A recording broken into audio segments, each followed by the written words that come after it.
Hello students, स्वागत है आपका यूट्यूब चैनल इलेक्स गुरु पर। FEEE विषय के वीडियो लेक्चर सीरीज़ में आज इस वीडियो लेक्चर में हम आपके लिए लेकर के आए हैं यूनिट 3 का तीसरा टॉपिक लेक्चर 3 के फॉर्म में, जिसका नाम है electronic implementation of Boolean operations. तो देखिए स्टूडेंट्स, यहाँ जब हम इस पर्टिकुलर यूनिट की बात कर रहे हैं जहाँ पर हम डिजिटल इलेक्ट्रॉनिक्स पढ़ रहे हैं, इस पर्टिकुलर डिजिटल इलेक्ट्रॉनिक्स को हम बहुत ही कॉन्साइज वे में इस तरह से पढ़ना चाह रहे हैं कि हर एक टॉपिक जो लिखा हुआ है आपके सिलेबस में, उस वे में हम उन टॉपिक्स को समझ लें। और अगर कहीं किसी टॉपिक में बहुत ज़्यादा डेप्थ में भी जाया जाए तो उस कंडीशन में आप उन क्वेश्चंस को आंसर कर पाओ। उस तरीके से हम इन लेक्चर्स को हमने बनाया है ताकि ये आपको पूरी तरीके से मदद करें। तो स्टूडेंट्स, ज़्यादा बात नहीं करते हुए अब हम आगे बढ़ेंगे। आगे बढ़ने से पहले मैं एक बात ज़रूर से कहूँगा कि अगर आपने अभी तक हमारा चैनल सब्सक्राइब नहीं किया है तो आप चैनल ज़रूर से सब्सक्राइब करें। साथ ही साथ वीडियोस पसंद आने पर आप वीडियो को लाइक करना, कमेंट करना और शेयर करना बिल्कुल ना भूलें। तो आइए अब हम बात करते हैं इस पर्टिकुलर लेक्चर की। इस पर्टिकुलर वीडियो लेक्चर में हम जो टॉपिक्स कवर करने वाले हैं वो है बूलियन ऑपरेशंस को लेकर के, या जब बूलियन फंक्शंस की हम बात करेंगे तो मीन टर्म, मैक्स टर्म्स क्या होती है, सम ऑफ प्रोडक्ट और प्रोडक्ट ऑफ सम फॉर्म क्या होता है, और साथ ही साथ किसी बूलियन एक्सप्रेशन को लॉजिक गेट की सहायता से, जो हमने बेसिक लॉजिक गेट पिछले वीडियो लेक्चर्स में देखे थे जिसमें हमने एंड देखा था, और लॉजिक गेट देखा था, और नॉट लॉजिक गेट देखा था, या कॉम्प्लीमेंट देखा था। इन लॉजिक गेट्स की सहायता से हम कैसे किसी बूलियन फंक्शन को इम्प्लीमेंट कर सकते हैं, या सम ऑफ प्रोडक्ट और प्रोडक्ट ऑफ सम फॉर्म के जो दो इंपॉर्टेंट टाइप होते हैं, जिसमें एक कैनोनिकल फॉर्म होता है और एक आपका स्टैंडर्ड फॉर्म होता है। तो ये दोनों ही फॉर्म क्या होती है, इसके बारे में भी हम डिटेल में इस वीडियो लेक्चर में बात करने वाले हैं। तो आइए सबसे पहले हम बात करते हैं मीन टर्म और मैक्स टर्म की। तो स्टूडेंट्स, मीन टर्म और मैक्स टर्म को समझने के लिए हमने यहाँ पर देखिए एक ही साथ मीन टर्म और मैक्स टर्म्स लिखी है। आप समझिएगा कि एक जगह लिखने का हमारा कारण क्या है। मीन टर्म बेसिकली सबसे पहले हम समझे कि एंड टर्म्स होती है। एंड टर्म होने का मतलब ये हुआ कि हमारा जो लॉजिक गेट एंड हमने पढ़ा, उस लॉजिक गेट में जो एक्सप्रेशन हमें मिला, ये अगर ए और बी हमारे इनपुट हैं या वेरिएबल्स हैं, तो एंड गेट का जो आउटपुट हमें मिलता है वो मिलता है A B, A dot B. मतलब ये जो मीन टर्म्स होती हैं, किसी बूलियन फंक्शन को जब हम रिप्रेजेंट करेंगे, उसकी जो मीन टर्म्स होंगी वो मीन टर्म्स एंड टर्म्स होंगी। मतलब उनमें इस टाइप से आपको मल्टीप्लीकेशन वेरिएबल्स का मिलेगा। और जब हम इन एन टर्म्स को बनाएंगे तो किसी वेरिएबल के वन मान के लिए हम उस वेरिएबल को कैपिटल अक्षर में लिखेंगे। कई सारी बुक्स में आपको स्मॉल लेटर्स में भी मिलेगा, तो कोई प्रॉब्लम नहीं है, लेकिन हाँ, लेटर्स जो भी हम यूज़ कर रहे हैं जनरली कैपिटल यूज़ करें, और उन कैपिटल को हम कैपिटल वर्ड के रूप में यूज़ करेंगे अगर वो वन है तो, और अगर ज़ीरो है तो उसे एक कॉम्प्लीमेंट इस टाइप से ए डैश या फिर ए के ऊपर बार बना करके इस टाइप से रिप्रेजेंट करेंगे। तो मीन टर्म्स एन टर्म्स हुई वेरिएबल्स की, जहां पर वन को कैपिटल लेटर से और जीरो को कैपिटल लेटर के कॉम्प्लीमेंट से रिप्रेजेंट किया जाता है। जैसे मान लो अगर कोई minterm A B C है तो मैं उसके लिए क्या यूज करूंगा, ए के लिए मैं ए बी सी अगर मैं लिख रहा हूं तो उसका मतलब 1 1 1 है, या कोई मीन टर्म 1 1 1 है। अब ये मीन टर्म मैक्स टर्म कहां से आ रही है, देखिए समझिएगा। अगर मैं एंड गेट की ट्रुथ टेबल आपको रिकॉल करवाऊं तो ट्रुथ टेबल में हमने देखा था कि ए बी दो इनपुट थे और जो आउटपुट y था वो a डॉट बी था। इसमें हमने ये कॉम्बिनेशन बनाया था 0 0 0 1 1 0 और 1 1। इन कॉम्बिनेशंस में हमने एंड गेट के लिए कहा था कि अगर कोई भी एक वेरिएबल जीरो हो जाता है, मिनिमम एक वेरिएबल अगर जीरो है तो आउटपुट जीरो होगा। दोनों जीरो है इसलिए जीरो है, यहाँ 0 1 है इसलिए जीरो है, 1 0 है इसलिए जीरो है, और 1 1 है इसलिए 1 है। तो जब हम किसी बूलियन फंक्शन को, मतलब जैसे सपोज इस गेट की हम बात करें, तो इस गेट में देखिए हमने क्या किया, y is equal to A B लिखा। y इज इक्व टू मतलब हम इस ट्रुथ टेबल को जब रिप्रेजेंट करेंगे तो इस फंक्शन की सहायता से हम रिप्रेजेंट कर सकते हैं। और ये जो फंक्शन मैंने लिखा y is equal to A B, ये अब यहाँ पर आप नोट करिए कि ये मैंने बेसिकली यहाँ से लिखा है। इस फंक्शन के जो आउटपुट्स है, उन आउटपुट्स में जो वन वाली जो टर्म है उस टर्म को मैंने लिया है, और उसी के लिए हम कह रहे हैं कि आउटपुट बाकी ए बी के किसी भी कॉम्बिनेशन के लिए जीरो रहेगा, सिर्फ एक कॉम्बिनेशन के लिए वन रहता है, और वही कॉम्बिनेशन हम यहाँ पर लिखते हैं। तो ये हो गया आपका एक तरीके से एंड फंक्शन, ये एक फंक्शन हो गया। एंड फंक्शन हो गया, क्योंकि दो इनपुट वेरिएबल का एंड आउटपुट हमेशा आपको इस फंक्शन से आप निकाल सकते हो। ए अगर 0 है तो 0, ए बी दोनों 0 0 है तो 0 0 का आउटपुट 0 होगा। इस टाइप से सिर्फ एक ही कॉम्बिनेशन में जब ए और बी दोनों 1 होंगे, देखिए ये ए और बी यहाँ पर ये रिप्रेजेंट कर रहे हैं कि ए का मान भी 1 और बी का मान भी 1। क्यों? क्योंकि जब हम एंड टर्म की बात करते हैं, मीन टर्म की बात करते हैं, तो मीन टर्म में ए अगर हम लिख रहे हैं इसका मतलब इसका मान 1 है, कॉम्प्लीमेंट लिखेंगे इसका मतलब इसका मान 0 है। तो यहाँ पर ए लिखा है इसका मतलब ये 1 है, बी भी 1 है, इसलिए जब दोनों 1 1 होंगे तभी मुझे आउटपुट में क्या मिलेगा, 1 मिलेगा, बाकी मुझे 0 मिलेगा। तो ऐसे जब मैं फंक्शंस फॉर्म करूंगा तो उन फंक्शंस में इन कॉम्बिनेशन के लिए मुझे मीन टर्म्स लिखनी होगी। अगर मैं इस पर्टिकुलर कॉम्बिनेशन के लिए मीन टर्म लिखूंगा तो क्या बनेगी, देखिए ये बनेगी ए डैश बी डैश। क्यों? क्योंकि ए 0 बी 0, तो 0 को रिप्रेजेंट करने के लिए हम कॉम्प्लीमेंट लिखेंगे और 1 को रिप्रेजेंट करने के लिए हम नॉर्मल लिखेंगे। जैसे यहाँ पर अगली मीन टर्म की अगर मैं बात करूँ तो इसमें ए डैश और बी क्या हो जाएगा, नॉर्मल। बी नॉर्मल, इसका मतलब बी का मान 1 है, ए का मान 0 है। यहाँ पर ए नॉर्मल हो जाएगा और बी कॉम्प्लीमेंट हो जाएगा, यहाँ ए और बी हो जाएगा। और एंड टर्म से मतलब दोनों का मल्टीप्लिकेशन फैशन में हम लिखेंगे तो इसको हम एंड टर्म कहेंगे। इसको जब आप मैक्स टर्म से कंपेयर करोगे तो मैक्स टर्म एंड टर्म नहीं होकर के मैक्स टर्म्स और टर्म होगी। देखिए यहाँ पर हमने इस चीज को स्पेसिफाई कर दिया है और टर्म से, मैक्स टर्म्स और टर्म से। अब और टर्म होने का मतलब इस टाइप से A plus B kind of things होंगी। और जब आप और टर्म बनाएंगे तो उन और टर्म में 1 को अब आप कॉम्प्लीमेंट फॉर्म से रिप्रेजेंट करेंगे और 0 को नॉन कॉम्प्लीमेंट फॉर्म में रिप्रेजेंट करेंगे। मतलब अगर 1 है तो आप ए कॉम्प्लीमेंट लिखें, 0 है तो आप नॉर्मल ए लिखें और उन सब का और टर्म का बना लें और उन्हीं को हम क्या कहेंगे, मैक्स टर्म्स कहेंगे। जैसे ए प्लस बी प्लस सी लिखा हुआ है तो ये और टर्म हो गई और ये किसको रिप्रेजेंट कर रही है, ए मतलब नॉन कॉम्प्लीमेंट मतलब 0, मतलब 0 0 0 रिप्रेजेंट कर रही है। यहाँ पर कॉम्प्लीमेंट चाहे वहाँ 1 है मतलब 1 0 0, फिर यहाँ पर 1 ये कॉम्प्लीमेंट है मतलब सॉरी यहाँ पर 0 और ये कॉम्प्लीमेंट है इसका मतलब 1, क्योंकि आप और टर्म की बात कर रहे हैं इसलिए ये क्या हो गया आपका 0 1 1। तो इस टाइप से आप मैक्स टर्म्स बनाएंगे। अगर इस पर्टिकुलर फंक्शन के लिए अगर मैं मैक्स टर्म की बात करूंगा तो मैक्स टर्म बेसिकली जो 0 वाले एलिमेंट्स होते हैं उनको लेकर के बनाई जाती है। इसको और डिटेल में समझने के लिए देखिए हमने यहाँ पर एक टेबल बनाई है, यहाँ इस टेबल से देखिए आप पहले हम इसको थोड़ा सा और एक्सप्लोर कर लें। मीन टर्म और मैक्स टर्म्स जब हम बात करेंगे तो देखिए 3 वेरिएबल के लिए हमने सारी मीन टर्म्स यहाँ लिखी है। ए बी सी तीनों 0 0 है तो A complement B complement C complement, फिर 2 0 है 1 1 है तो A complement B complement C, 0 1 0 के लिए ए और सी दोनों कॉम्प्लीमेंट है, बी 1 है, फिर 0 1 1 है मतलब ए कॉम्प्लीमेंट बी सी, फिर सो ऑन। आप इस चीज को अब आसानी से समझ पा रहे होंगे। अब देखिए इनका डेसिमल इक्विवेलेंट अगर हम बात करें तो आप देखिए यहाँ पर तीनों 0 0 होता है, ये 1 होता है, ये 2 होता है, ये 3 होता है, ये 4 होता है, ये 5 होता है, ये 6 होता है और ये 7 होता है। तो कई बार हम क्या करते हैं, इन मीन टर्म्स की जब रिप्रेजेंटेशन की बात करते हैं, शॉर्ट में लिखना होता है तो हम इसको ऐसा लिखने के बजाय m0 लिख देते हैं। मतलब m0 लिखा हुआ है इसका मतलब आप मान के चलो कि a dash b dash c dash है, यहाँ 0 0 0 है। इसको मैं अगर m2 लिख रहा हूं तो 0 1 0 है, ये 0 1 0 और 0 1 0 का मतलब क्या है, a डैश, फिर दूसरा जो है वो b है और तीसरा क्या हो गया, c डैश हो गया। इस टाइप से अगर m4 लिखा हुआ है तो वो क्या हो जाएगा, 1 0 0 हो जाएगा। 1 0 0 का मतलब a क्या, a हो गया और b और c दोनों क्या हो गए, कॉम्प्लीमेंट फॉर्म में हो गए।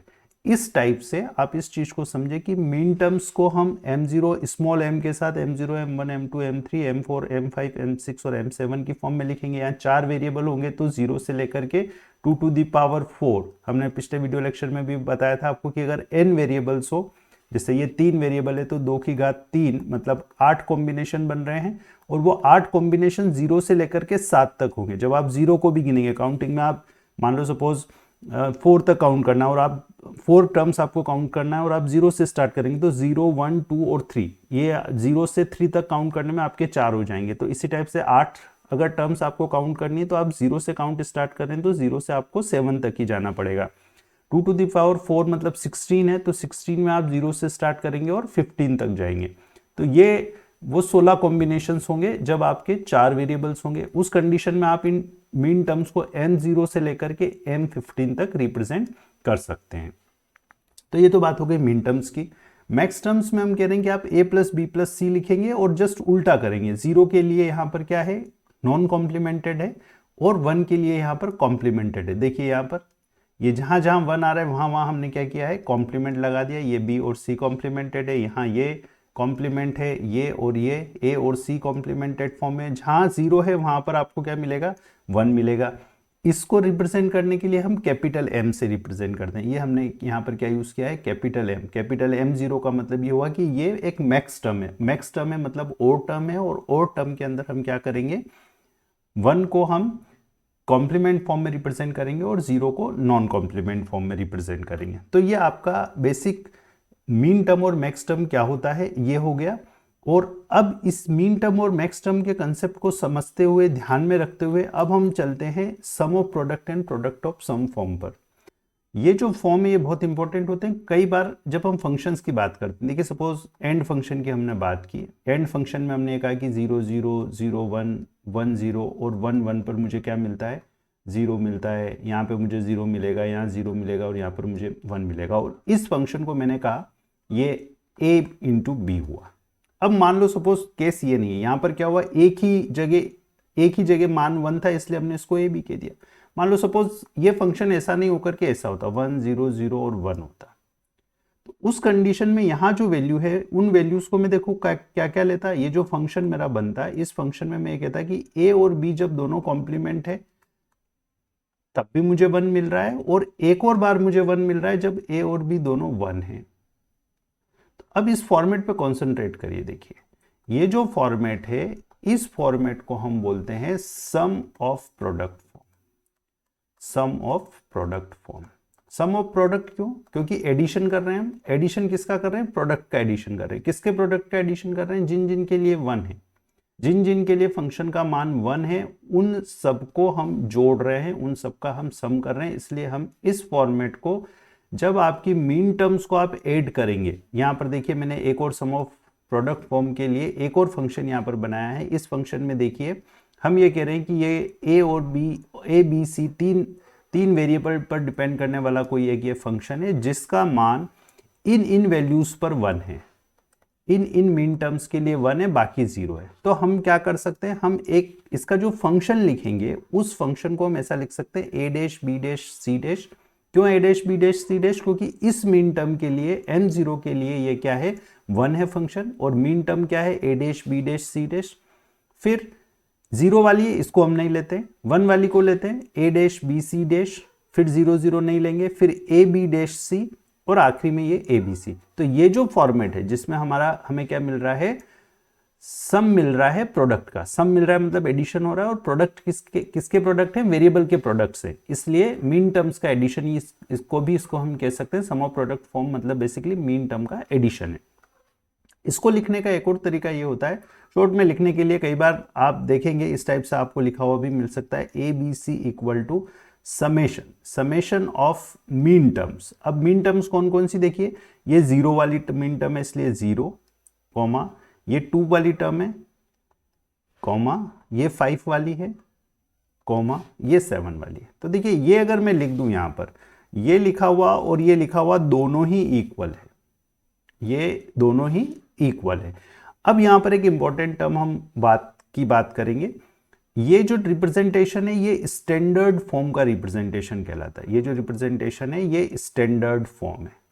अब स्टैंडर्ड फॉर्म होने का क्या मतलब, स्टैंडर्ड फॉर्म होने का मतलब ये है कि ये जो मीन टर्म्स हैं, जो एंड टर्म्स हैं, इन एंड टर्म्स में अगर सभी टर्म्स में सभी वेरिएबल उपस्थित हो तो इसको हम बोलते हैं स्टैंडर्ड फॉर्म। मतलब सभी वेरिएबल्स उपस्थित होने चाहिए। सभी वेरिएबल्स अगर आपके प्रत्येक टर्म में, प्रत्येक एंड टर्म में सभी वेरिएबल है तो ये स्टैंडर्ड फॉर्म में होगा। अब क्या होता है, जब आप स्टैंडर्ड फॉर्म की बात करते हैं तो स्टैंडर्ड फॉर्म को जब हम लेकर के चलते हैं, उस कंडीशन में हमारे पास वेरिएबल्स ज़्यादा हो जाते हैं। इन वेरिएबल्स को अगर मुझे कम करना है तो उसके लिए मैं स्टैंडर्ड फॉर्म यूज़ नहीं करके कैनोनिकल फॉर्म यूज़ करता हूँ। अब ये कैनोनिकल फॉर्म कहाँ से आएगा, कैनोनिकल फॉर्म स्टैंडर्ड फॉर्म का रिड्यूस्ड फॉर्म होता है, जिसमें हम इसको थोड़ा एक्सप्रेशन को सॉल्व कर लेते हैं। देखिए इस एक्सप्रेशन को मैं कैसे सॉल्व कर सकता हूँ। मेरे पास ये एक्सप्रेशन है, फंक्शन है ए बी सी, इस फंक्शन का मान है a dash b dash c dash plus A dash B C dash plus A B dash C plus A B C. अब इस एक्सप्रेशन को आप थोड़ा सा गौर से देखिए। इस पर्टिकुलर दो टर्म्स में अगर आप बात करें तो ए डैश सी डैश देखिए दोनों में कॉमन है। मैं अगर ए डैश सी डैश कॉमन ले लेता हूं, डिस्ट्रीब्यूटिव लॉ यहां पर फॉलो होता है हमें पता है, इसलिए हम इसको ऐसा लिख सकते हैं, इन दोनों टर्म को हम ऐसा लिख सकते हैं। फिर इन दोनों टर्म में देखो मेरे को ए सी कॉमन दिख रहा है, अगर ए सी कॉमन निकालूंगा तो यहां बचेगा बी डैश प्लस बी। मैंने क्या किया समझिएगा एक बार अच्छे से, इन दोनों टर्म्स की जब बात कर रहा हूं तो इन दोनों टर्म्स में मुझे ए डैश और सी डैश दोनों मिल रहा है, इसलिए इसमें से ए डैश सी डैश निकाला तो सिर्फ बी डैश बचा। यहाँ इसको जब अंदर ले जाऊंगा तो A dash B dash C dash ये बन जाएगा, फिर इससे मल्टीप्लाई करूंगा तो A dash B C dash ये बन जाएगा। सिमिलरली इन दोनों में ए सी कॉमन है, इसलिए ए सी कॉमन लिया तो ए सी बी डैश और ए बी सी, मतलब ये हम ऐसा लिख सकते हैं। अब मुझे ये पता है कि b plus B dash equal to 1 होता है, ये हमने रूल्स में पढ़ा है। अगर ऐसा है, अगर b plus B dash equal to 1 होता है तो उस कंडीशन में इस फंक्शन को मान देखिए, अब फिर से आप समझिएगा आप अच्छे से, a डैश बी डैश सी को मैं लिख सकता हूँ, अगर ये 1 है मतलब ये इक्वल टू 1 है और ये इक्वल टू भी 1 है, तो यहाँ से देखिए दो ही चीज़ें बच रही, a डैश सी डैश और प्लस ए सी। तो ये जो फंक्शन है देखिए, अब मैं ये कह रहा हूँ कि ये और ये एक ही बात है, मतलब मैं यहीं से यहां पर पहुंचा हूं तो ये दोनों बराबर है और ये दोनों बराबर है, मतलब ये इसका रिड्यूस्ड फॉर्म है। ये जो रिड्यूस्ड फॉर्म है, इस रिड्यूस्ड फॉर्म को ही हम कैनोनिकल फॉर्म कहते हैं। अब कैनोनिकल फॉर्म में अब आप समझ पा रहे होंगे स्टैंडर्ड फॉर्म और कैनोनिकल फॉर्म में अंतर। इस कैनोनिकल फॉर्म में ये जो टर्म्स है, इन टर्म्स के अंदर सारे वेरिएबल्स उपस्थित नहीं होते, जैसे इसमें बी एब्सेंट है, तो अब बी इंट्रोड्यूस करने के लिए आप फिर से वही 1 से मल्टीप्लाई करके और कर सकते हैं। तो इतना कन्वर्जन आपको इस लेवल पर यहाँ जाने की जरूरत नहीं है, लेकिन हाँ आपको ये समझ में आना चाहिए कि ये स्टैंडर्ड फॉर्म है, ये स्टैंडर्ड फॉर्म है और ये कैनोनिकल फॉर्म है। अब ऐसा का ऐसे ही क्या होगा, प्रोडक्ट ऑफ सम में भी हमारे पास फंक्शन को हम रिप्रेजेंट कर सकते हैं।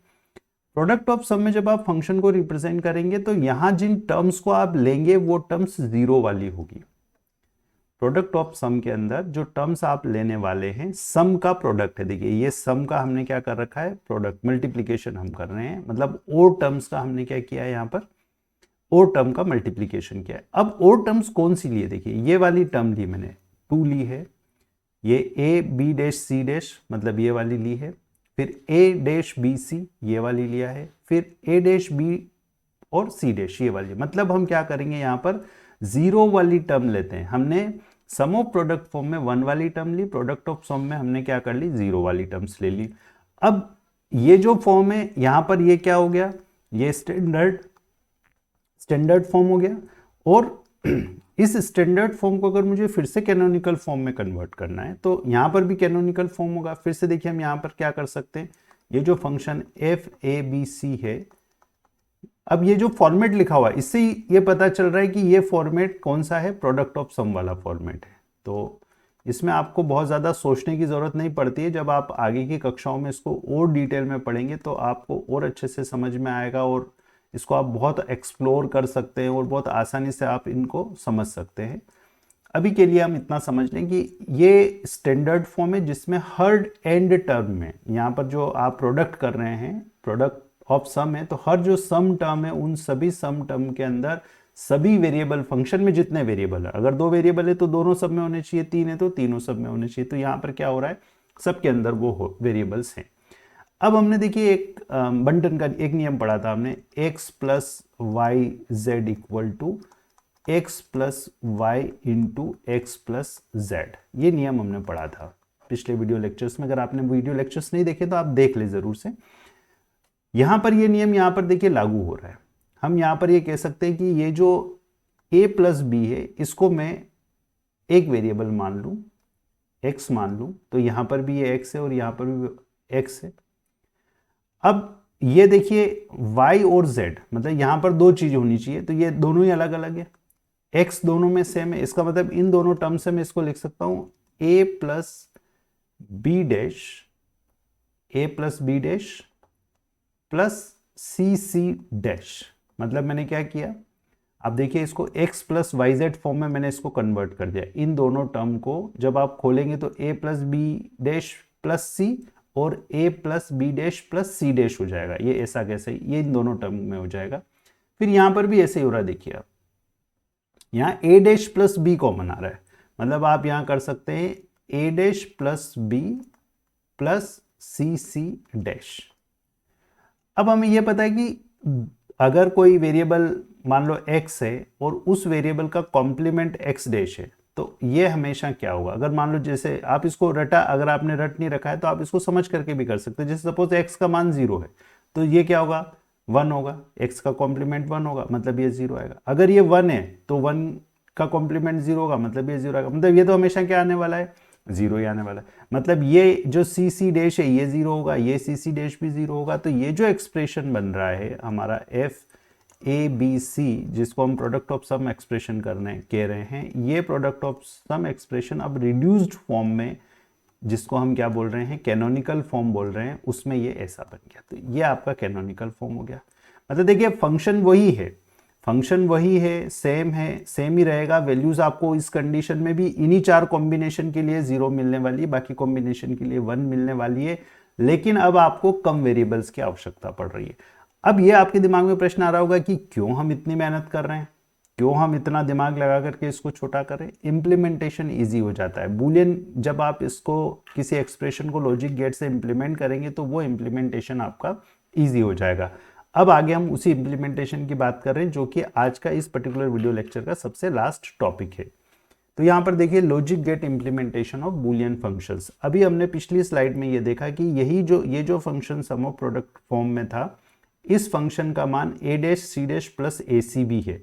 मतलब हम यहाँ पर लिख सकते हैं कि यही function F A B C जो फंक्शन है, इसका मान ए डैश, एक बार और पढ़ना पड़ेगा, इसका मान हो रहा है ए dash C dash plus A सी। मतलब ये ए dash C dash plus A सी है। अब देखिए हम इनका लॉजिक गेट इंप्लीमेंटेशन देखते हैं। लॉजिक गेट इंप्लीमेंटेशन का मतलब ये है कि अब हम इसको बनाएं कैसे, मतलब लॉजिकली हम कैसे इसको इंप्लीमेंट करेंगे, गेट्स की सहायता से कैसे इंप्लीमेंट करेंगे। तो देखिए ये एंड टर्म्स है, और एंड टर्म्स अगर हैं तो एंड टर्म्स के लिए हमें क्या करना होगा, हमें एंड टर्म्स के लिए एंड गेट बनाना पड़ेगा। मतलब 3 टर्मिनल के, तो देखिए 1 2 3 4 टर्म्स है, तो मेरे पास 4 एंड गेट होने चाहिए। तो ये मेरे पास 4 एंड गेट हो गए, और इन चारों एंड गेट को मुझे एक और गेट में देना है। तो यहां देखिए ये मैंने एक और गेट बना दिया है। लॉजिक गेट्स को और डिटेल में हम अगले वीडियो लेक्चर में उनके फंक्शनल ब्लॉक डायग्राम के साथ पढ़ने वाले हैं। ये मैंने एक और गेट बना दिया, मतलब इन चारों का एडिशन मुझे यहाँ पर आउटपुट में मिलने वाला है। अब इन चारों में क्या क्या जा रहा है, देखिए ये मेरे पास 3 वेरिएबल है, एक ए है, एक बी है और एक सी है। ये मैं ऐसी खड़ी लाइंस बना देता हूँ जिससे कि ये तीनों वेरिएबल्स के कॉम्बिनेशन हमें मिल जाए। ये आपका ए हो गया, ये बी हो गया, और ये आपका सी हो गया। सी को थोड़ा सा शिफ्ट कर देते हैं क्योंकि अभी कॉम्प्लीमेंट भी बनाना पड़ेगा हमें। तो ये हमारा सी हो गया। अब मैं क्या करता हूँ, देखिए यहाँ ए से मुझे एक कॉम्प्लीमेंट भी चाहिएगा, तो मैं क्या करता हूँ, इस थोड़ा सा और ऊपर, क्योंकि सबसे ऊपर बना लिया है, थोड़ा सा हम क्या कर देंगे, थोड़ा सा रीशेप कर रहा हूँ इसको मैं। अब हम क्या करते हैं, हम यहाँ पर ये जो ए है, इस ए से मैं एक नोट गेट लगा करके ए डैश बना लेता हूँ। ये यहाँ पर ए डैश बन जाएगा। ये बी है, ये बी है, एक नोट गेट लगा करके यहाँ पर मैंने बी डैश बना लिया। ये सी है, और एक नोट गेट बना करके मैंने यहाँ पर सी डैश बना लिया। तो ये चारों मेरे क्या हो गए, मतलब नोट गेट हमने आपको पिछले वीडियो लेक्चर में बताया है कि इस टाइप का जो गेट होता है इसको नोट गेट कहते हैं। ये अगर ए है तो इसका आउटपुट ए कॉम्प्लीमेंट मिलेगा, मतलब 0 है तो 1 मिलेगा, और 1 है तो 0 मिलेगा। तो यहाँ पर हमने वही किया है। अब ये लाइंस भी अपन खड़ी कर देते हैं ताकि आसानी से हम कनेक्शंस कर पाए। अब देखिए हमें क्या करना है, हमें पहली जो मीन टर्म बनानी है उसमें A complement, B complement, C complement है। मतलब यहाँ पर मुझे जो 3 वेरिएबल्स पहुंचाने हैं, एक वेरिएबल तो ये सी कॉम्प्लीमेंट जाएगा, एक वेरिएबल ये बी कॉम्प्लीमेंट जाएगा, और एक वेरिएबल ये ए कॉम्प्लीमेंट जाएगा। ये तीनों मतलब यहाँ पर जो मुझे आउटपुट में मिला वो मिला A complement, B complement, C complement. अगली टर्म में देखिए A complement, B C complement, मतलब फिर से वही ए कॉम्प्लीमेंट ले जाना है, तो ये ए कॉम्प्लीमेंट गया। फिर क्या चाहिए, बी चाहिए, तो बी आप यहाँ पर ये वाली लाइन से बी, और आखिरी में सी कॉम्प्लीमेंट चाहिए, तो ये वाली लाइन से सी कॉम्प्लीमेंट। तो यहाँ मुझे आउटपुट में क्या मिला, देखिए ए कॉम्प्लीमेंट, यहाँ पर मिला बी, और फिर आखिरी में सी कॉम्प्लीमेंट। तीसरे जो टर्म है वो है ए बी डैश सी, मतलब इस वाले के अंदर पहले तो ए जा रहा है, सबसे पहले मैंने ये ए पहुंचा दिया, ये हमने ए पहुंचा दिया। फिर है बी कॉम्प्लीमेंट, ये आपका यहाँ से बी कॉम्प्लीमेंट गया, और आखिरी में है सी, तो ये यहाँ से आपका सी चला गया। अब इन तीनों को देखिए, अब इन तीनों की वैल्यूज हम यहाँ पर लिख देते हैं। ये हो गया ए बी कॉम्प्लीमेंट और सी।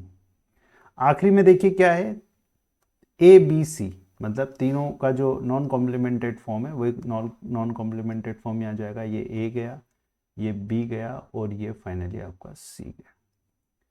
अब इन चारों का और है, ये और गेट है, ये जो हमारे गेट से ये एंड गेट है, A1 A2, मैं कुछ और नाम ले लेता हूँ, ए लिखेंगे तो कन्फ्यूजन होगा।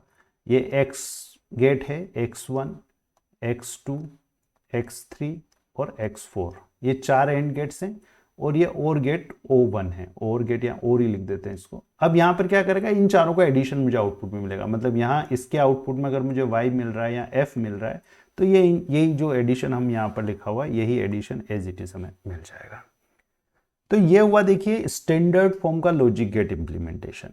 अब अगर आप इस चीज को समझ पा रहे हैं तो आप यहाँ पर एक छोटा सा पॉइंट और समझे, देखें कि अगर मुझे इसी को इंप्लीमेंट करना होता सपोज, तो मुझे क्या लगता, मुझे ए लगता और सी लगता, दो ही वेरिएबल लगेंगे, और इनके कॉम्प्लीमेंटेड फॉर्म लगेंगे, मतलब ए के साथ ए का कॉम्प्लीमेंट,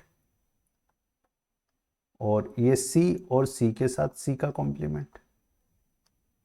अब मुझे यहां पर एंड गेट लगाने पड़ेंगे दो, क्योंकि दो ही टर्म है। देखिए हम ये कह रहे हैं कि ये और ये फंक्शन, ये और ये दोनों ही फंक्शन बराबर है। अब ये दोनों फंक्शन बराबर है, तो इसको इंप्लीमेंट करने के लिए मुझे इतना हार्डवेयर लग रहा है, और यहाँ देखिए मुझे दो एंड गेट लग रहे हैं, और दो एंड गेट का और करने के लिए एक और गेट लग रहा है बस। तो यहाँ पर इस पहले एंड गेट में देखिए क्या जाएगा, थोड़ा सा मैं नीचे बनाऊँ इनको, नहीं तो फिर वही कन्फ्यूजन होगा। ये नीचे बना देते हैं थोड़ा सा, एक एंड गेट और ये दूसरा एंड गेट, और इन दोनों एंड गेट का हमने क्या किया, और किया, और यहाँ पर मुझे आउटपुट मिला। पहले एंड गेट में क्या जा रहा है, ए डैश सी डैश जा रहा है, तो फिर से वही बात, ये आपका सी डैश गया और ये आपका ए डैश गया, आगे पीछे लगाने से कोई फर्क नहीं पड़ेगा। दूसरे के अंदर ए और सी गया, तो ये ए गया और ये आपका सी गया।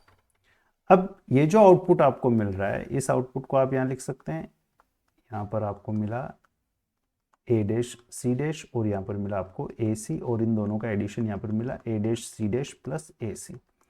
अब आप इन दोनों को कंपेयर करिए, ये आपका स्टैंडर्ड फॉर्म था। स्टैंडर्ड फॉर्म को इम्प्लीमेंट करने के लिए मुझे तीन इनपुट के 4 एंड गेट और एक और गेट 4 इनपुट का लगा, लेकिन इसी फंक्शन को जब मैं इस तरीके से इंप्लीमेंट करता हूं तो मुझे सिर्फ 2 एंड गेट की आवश्यकता पड़ रही है और एक और गेट की, और वो भी दो इनपुट वाले। यहाँ 4 इनपुट है, 3 इनपुट या 4 इनपुट के गेट्स अगर मुझे बनाना है तो ऑब्वियसली सर्किट कॉम्प्लेक्सिटी बढ़ेगी। सर्किट कॉम्प्लेक्सिटी क्यों बढ़ेगी, आपको ये लग रहा होगा सिर्फ गेट ही तो बनाए, ऐसा सिर्फ गेट नहीं, इसके अंदर बहुत कुछ है। इसके अंदर क्या है वो भी अब आगे आने वाले वीडियो लेक्चर्स में कवर होगा, क्योंकि आपके टॉपिक में वो भी टॉपिक इंक्लूडेड है। एग्जैक्टली ये हमने कह दिया कि इन के लिए आउटपुट 1 हो जाएगा। 1 कैसे हो जाएगा, कैसे आपका एक इन्वर्टर 0 से 1 या 1 से 0 कर देगा, या नॉट गेट 0 से 1 और 1 से 0 कर देगा, इसके बारे में डिटेल डिस्कशन आगे आने वाले वीडियो लेक्चर्स में आ रहा है। तो कुल मिलाकर के जब मैं लॉजिक गेट के इम्प्लीमेंटेशन की बात करूंगा तो आपको हो सकता है कि एग्जाम में इस टाइप से एक छोटा सा कोई फंक्शन दे दिया जाए और ट्रूथ टेबल दे दी जाए, या मीन टर्म का एडिशन दे दिया जाए। अब जैसे अगर इस फंक्शन को वो देगा तो वो इस टाइप से दे सकता है कि कोई फंक्शन ए बी सी ऐसा है equal to summation minterms 0 2 5 and 7, आप इसका लॉजिक गेट इंप्लीमेंटेशन करो। तो स्टैंडर्ड फॉर्म इंप्लीमेंटेशन ये हो गया। और अगर आप इसको थोड़ा सा सिंप्लीफाई करके करेंगे तो ये आपका कौन सा हो जाएगा, कैनोनिकल फॉर्म का रिप्रेजेंटेशन हो जाएगा। तो इस टाइप से आपसे एग्जाम में एक छोटा क्वेश्चन आप उम्मीद कर सकते हैं। और इससे ज़्यादा बहुत ज़्यादा लेवल का क्वेश्चन आपसे पूछे जाने की संभावना नहीं है, क्योंकि इन एक्सप्रेशंस को हल करने के लिए अपने आप में कुछ मेथड्स होते हैं जिनको हम कॉर्नऑफ मैप, के मैप बोलते हैं, या बहुत ज़्यादा वेरिएबल्स होते हैं तो क्वीन मैक्लोन्सी मेथड होता है। तो ये सब चीज़ें जब आप डिजिटल इलेक्ट्रॉनिक्स अपने आप में एक इंडिपेंडेंट सब्जेक्ट पढ़ेंगे तब आपको देखना है और वहाँ पर आपको पढ़ना है। अभी आप सिर्फ इतना समझ लें कि लॉजिक गेट्स क्या होते हैं, ये एक्सप्रेशंस क्या होते हैं, कोई फंक्शन क्या होता है, किस तरीके से हम उस फंक्शंस को लिख सकते हैं, दो फॉर्म में लिख सकते हैं, जैसा आपके टॉपिक्स जो आपको सजेस्ट करेंगे। क्योंकि आपके हम यहाँ जो इन पर्टिकुलर वीडियो लेक्चर्स को जो डिज़ाइन कर रहे हैं, इस डिज़ाइन में हम ये ध्यान रख रहे हैं कि आपका सिलेबस आपसे क्या डिमांड करता है, मिनिमम डिमांड क्या है, वो डिमांड आपकी पूरी हो जाए और उसके बाद वो थोड़ा डेप्थ में जाता है तो उन क्वेश्चंस को आप आंसर कर पाए। उस पॉइंट ऑफ व्यू से हम यहाँ पर डिस्कशन कर रहे हैं। अब यही बात प्रोडक्ट ऑफ सम के लिए भी हो गया। प्रोडक्ट ऑफ सम को जब आप इंप्लीमेंट करने जाएंगे तो देखिए बेसिक डिफरेंस कहाँ आएगा।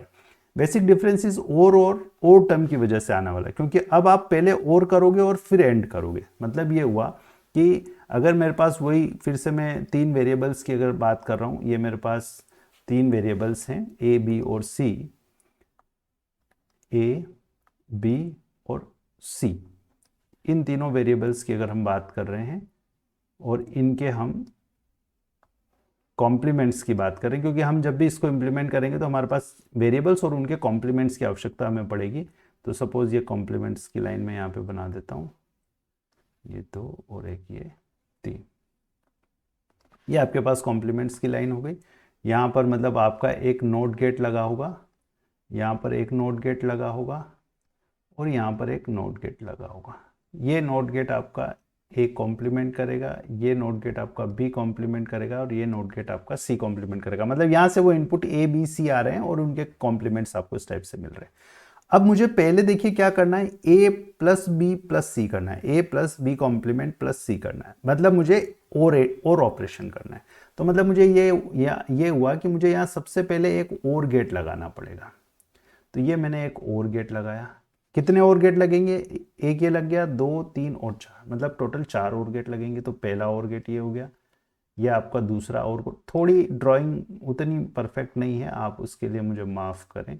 ये तीसरा और गेट हो गया और ये आपका चौथा और गेट हो गया। मतलब आपने ये चार और गेट बना दिए।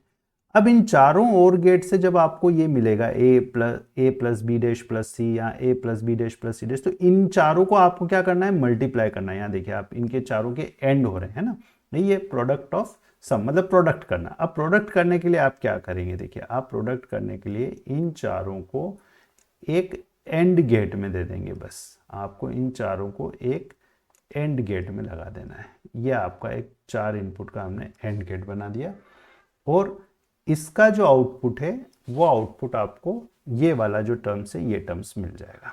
अब आप क्या कर सकते हैं, यहाँ पर देखिए हमने ये कहा कि ये जो टर्म्स है इन टर्म्स को आपको सिर्फ कनेक्ट करना है। तो यहाँ पर देखिए ए है, बी डैश है और सी है। तो ये यहाँ से मैं थोड़ा कलर चेंज कर लेता हूँ। तो पहले मैंने लिया ए, ये ए गया, फिर बी डैश गया और फिर तीसरी टर्म गई सी। तो ये तीनों कॉम्बिनेशन यहाँ हो गए और यहाँ जो मुझे आउटपुट में मिल रहा है, मतलब ये मिल रहा है ए डैश प्लस, क्योंकि और हो रहा है, देखिए ए डैश प्लस, सॉरी ए डैश नहीं है, ए है, ये ए से आ रहा है, ए प्लस यहाँ से आ रहा है बी डैश प्लस यहाँ से आ रहा है सी। मतलब हमने लिया A plus B dash plus C. यहाँ पर हम देखें, अगले में देखें A plus B dash plus C dash, मतलब ये आपका ए, फिर बी डैश और सी डैश, ये बी डैश और ये आपका सी डैश। तो यहाँ पर जो आपको मिलने वाला है आउटपुट में, ये मिला आपका ए प्लस, एंड नहीं है ना, मैक्स टर्म है, प्लस आ रहा है और गेट लगा है, plus B dash plus C dash, plus B dash plus C dash. ये यहाँ से मिल गया ए, बी डैश यहाँ से मिल गया और सी डैश। तीसरी टर्म में देखिए ए डैश प्लस बी सी, ए डैश प्लस बी प्लस सी। तो यहाँ मुझे ए डैश देना है, प्लस बी देना है, प्लस सी देना है। मतलब मुझे यहाँ जो आउटपुट में मिल रहा है, ये मिल रहा है ए dash plus B plus C. और यहाँ लास्ट वाली टर्म अगर आप देखें तो लास्ट वाली टर्म है ए डैश, देन बी, ये बी, और आखिरी में आपका सी डैश, ये सी डैश। तो यहाँ पर आपको मिल गया है ए डैश प्लस ये यहाँ से आ रहा है, इसका मतलब ये है आपका बी, और ये यहाँ से आ रहा है मतलब सी डैश। इंपॉर्टेंट ये है कि और गेट पहले लगाए है ना, और गेट लगाना है क्योंकि आपकी ये जो टर्म्स है ये और वाली टर्म है, और इन सब का आपने एंड कर दिया तो यहाँ जो फंक्शन आपको आउटपुट में मिल रहा है ये फंक्शन यही होगा। फिर से वही बात आप यहाँ पर फिर कर सकते हैं, जैसे पिछले सेक्शन में हमने देखा कि इस एक्सप्रेशन को जब आप सिंप्लीफाई कर रहे थे तो आपको ये दो टर्म मिल रही थी, ए प्लस बी डैश इंटू ए डैश प्लस बी। मतलब आप जब इस फंक्शन को सिंप्लीफाई कर रहे हैं तो आपको मिल रहा है ए डैश प्लस बी और ए प्लस बी डैश। एक बार क्रॉस चेक कर लेते हैं, ए डैश प्लस बी और ए प्लस बी डैश, ए डैश प्लस बी और ए प्लस बी डैश, यही दो टर्म है, आगे पीछे लिखी हुई है बस। तो अब जब मैं इसको इंप्लीमेंट करूंगा तो फिर से वही बात होगी, मेरे पास वेरिएबल मुझे अब दो ही चाहिए। यहाँ पर देखिए दो ही वेरिएबल से ये फंक्शन इंप्लीमेंट हो सकता है, मतलब ये ए हो गया और ये बी हो गया, और कॉम्प्लीमेंट दोनों की कॉम्प्लीमेंट की ज़रूरत मुझे लगेगी, इसलिए हम यहाँ पर कॉम्प्लीमेंट के लिए भी लाइन बना लेते हैं। ये कॉम्प्लीमेंट की लाइन हो जाएगी, ये भी कॉम्प्लीमेंट की लाइन हो जाएगी, थोड़ा बड़ा ले लेते हैं। फिर एंड गेट लगा दे, नॉट गेट लगा देते हैं। ये नॉट गेट लगाया जिससे इसका कॉम्प्लीमेंट मिल गया, मतलब यहाँ पर आपका बी डैश हो गया, यहाँ पर आपका ए डैश हो गया। अब फिर से वही और करना है पहले, तो और गेट लगाना पड़ेगा। ये मैंने एक और गेट बना दिया, दूसरा और गेट मैं यहाँ लगा देता हूँ। दो और गेट लगेंगे तो एक और गेट से ये टर्म बन जाएगी, एक और गेट से ये टर्म बन जाएगी, और फिर इन दोनों को मैं क्या कर दूँ, इन दोनों का मैं एंड कर दूँ। तो जो बेसिक डिफरेंस है वो यही है कि ये और एंड लेवल है, जबकि हमने जो पिछला एक्सप्रेशन देखा था उसमें एंड पहले था और बाद में था। ये इस टाइप से आपको ऑब्जेक्टिव टाइप में कंफ्यूज करने के लिए पूछा जा सकता है, या ऐसा छोटा इंप्लीमेंटेशन अगर आपको दे दिया जाए तो आप इस टाइप से इंप्लीमेंट कर सकते हैं।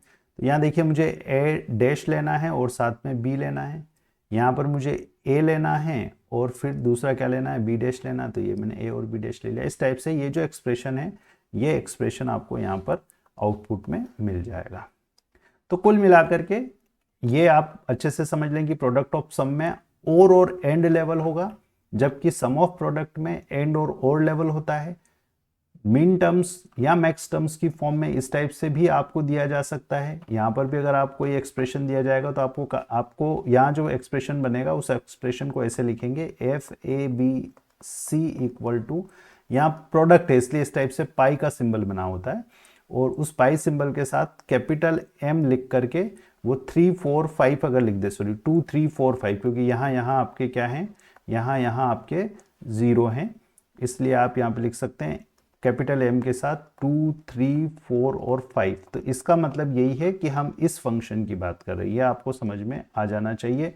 प्रोडक्ट ऑफ सम फॉर्म्स को लिखने के लिए, मैक्स टर्म्स को लिखने के लिए पाई का यूज़ करेंगे, और सम ऑफ प्रोडक्ट के लिए समेशन का यूज़ करेंगे, जो हमने आपको ये यहाँ पर भी बता दिया था। तो कुल मिलाकर के इलेक्ट्रॉनिक इम्प्लीमेंटेशन या लॉजिक गेट के इम्प्लीमेंटेशन की जब आप बात करेंगे, किसी बुलियन फंक्शन के इम्प्लीमेंटेशन की जब आप बात करेंगे, तो उस कंडीशन में आप इतना समझ लें और इतना अगर आप एग्जाम में करके आ जाते हैं तो सफिशिएंट रहेगा। इस टाइप से आपको प्रोडक्ट ऑफ सम और सम ऑफ प्रोडक्ट में कुछ ऑब्जेक्टिव टाइप, कैनोनिकल फॉर्म क्या होता है, स्टैंडर्ड फॉर्म क्या होता है, तो ये आपको दिमाग में आ जाना चाहिए। स्टैंडर्ड फॉर्म में सभी वेरिएबल्स होंगे, कैनोनिकल फॉर्म रिड्यूस फॉर्म होता है।